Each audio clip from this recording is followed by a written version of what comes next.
2013 पासून शिवसेना प्रमुखाचं स्मारक छोटंसं, कारण हे स्टेशन आहे, इथे तशी काही फार जागा उपलब्ध नाही, पण एक छोटीशी जागा होती. या ठिकाणी शिवसैनिकांनी शिवसेना प्रमुखाचं एक छोटंसं त्यांचं पूजन कर्तव्य असं छोटंसं स्मारक केलेलं आहे.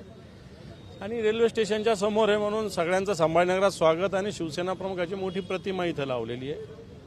वेगवेगळे सगळे आम्ही उत्सव, जयंत्या, स्मृतिदिन इथं साजरा करत असतो या जागेवर. या ठिकाणी येऊन आता निवडणुकीच्या वेळेस शिवसेना प्रमुखाचं बॅनर काढून इथं कोणी व्यक्तिगत बॅनर लावलं, ठीक आहे, 2-4 दिवस तोही राहू द्यायला काही हरकत नाही. परंतु शिवसेना प्रमुखाचं स्मारक इथून हटवून दुसरं काहीतरी करायचं, आता कोणाचं करायचं मला माहिती नाही, करावं कोणाचं करायचं असेल तर, पण दुसऱ्या जागेवर करावं, हे हटवायची काय गरज आहे. हे शिवसेना प्रमुखाचं संभाजीनगर आहे. एखादी जागा हारली किंवा एखादी निवडणूक हारली म्हणून शिवसेना संपत नसते. शिवसेना एक अंगार आहे, इथलं ज्वलंत विचार शिवसेना प्रमुखाचे या शहरात रुजलेले, आणि शिवसैनिक अशा गोष्टी कदापि सहन करणार नाही. म्हणून या ठिकाणी आम्ही तातडीनं सगळे शिवसैनिक इथं पोहोचलेलो आहोत. विधिवत शिवसेना प्रमुखाच्या प्रतिमेचं पूजन आम्ही केलेलं आहे. भगवा ध्वज इथं उभारलेला आहे आणि मला असं वाटत नाही कोणी या ध्वजाकडे आणि या प्रतिमेकडे वाकडी नजर करून बघेल. कोण स्मारक उभारत होतं इथं? बघा तिथं फोटो कोणाचा आहे वरती बघा. विषय काँग्रेसचा विषय. काँग्रेसचे खासदार राहुल गांधी आणि त्यांच्या बहीण प्रियंका गांधी या दोन्हीही बसलेले आहे खुर्चीवरती आणि शाहू महाराज उभे आहेत असा एक पोस्ट भाजपने केलेला आहे. हा शाहू महाराजचा अपमान आहे, महाराष्ट्राचा अपमान आहे, अशा पद्धतीचं पोस्ट भाजपने केलं. प्रतिमा समोर उभे बसलेले असं काय, याला काय अर्थ आहे का?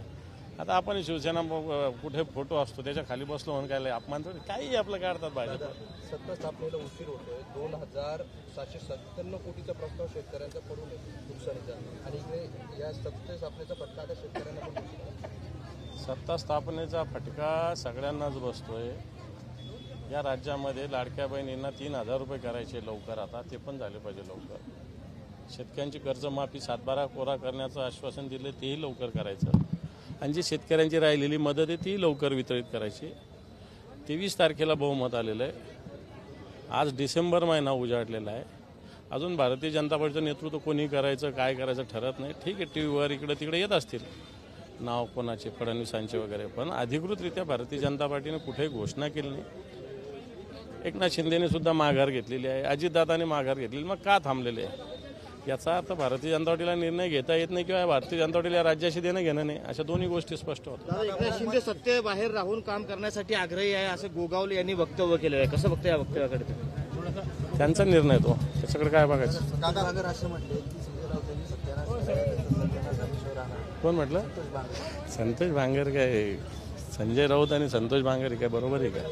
रावसाहेब दानवे काल म्हणाले की उद्धव ठाकरे जर आमच्या सोबत असते तर यापेक्षा जास्त जागा आल्या असत्या, मात्र संजय राऊत यांनी त्यांचं वाटोळं केलंय. आता बरेच कंठ फुटत आहेत. इलेक्शनच्या आधी कुठे सगळी हवागुल झाली होती ना, आता भले कंठ फुटत आहेत सगळ्यांचे. काय काय तुमचे शब्द आहे, वक्तव्य माहिती आहे ना, तुम्हीच हे केलं आहे दूर, आम्ही थोडी केलेलं आहे. या परिस्थितीमध्ये दानवेंनी हे वक्तव्य करण्यामागचं नेमकं काय कारण वाटतंय तुम्हाला? मला शिंदे नाही ऐकत नाही असं वाटतंय का? नेमकं काय नेमकं उद्धव ठाकरेंचं? असं नाही, शिंदेने स्पष्टपणे सांगितलेलं आहे की मी जे भारतीय जनता पार्टी निर्णय घेणार त्याच्या मागे असं सांगितलेलं आहे. त्यामुळे असं काही समजायची काही गरज नाही की ते काय भारतीय जनता पार्टीच्या मागे नाही. दादा, बहुमत असताना देखील बहुमत आहे मात्र तरी सरकार स्थापन होत नाहीये, आणि या गोंधळामध्ये वरिष्ठ नेत्यांना काही जणांना संपवलं जाऊ शकतं असं ऐकायला मिळतंय. तुमच्या अनुभवानुसार किंवा तुमच्या निदर्शनानुसार काय वाटतं? असं नाही, कोणी कोणाला संपवत नसतं आणि कोणी कोणाला संपवू शकत नसतो. वेळ काळ असतो एवढंच, बाकी कोणी कोणाला संपवत नसतं आणि कोणाची संपवायची ताकद पण नसते. वेळ काळानुसार असे प्रसंग येत असतात एवढंच. तुम्ही निवडणूक संपताच तुम्ही कामाला लागले पुन्हा पक्षाच्या, मनपाची तयारी?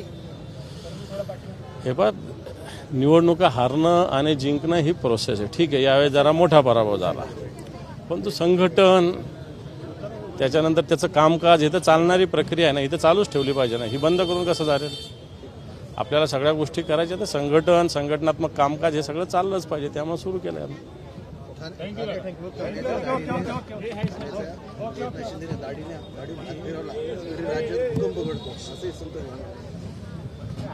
मला हे बांगर, शिरसाट हे सगळे वाचाळवीर आहेत, त्यांच्याविषयी काय बोलावं आपण? काही बोलतात हे, यांच्याला उत्तर देण्याची, यांच्या तोंडी लागण्याची गरज नाही असं मला वाटतं.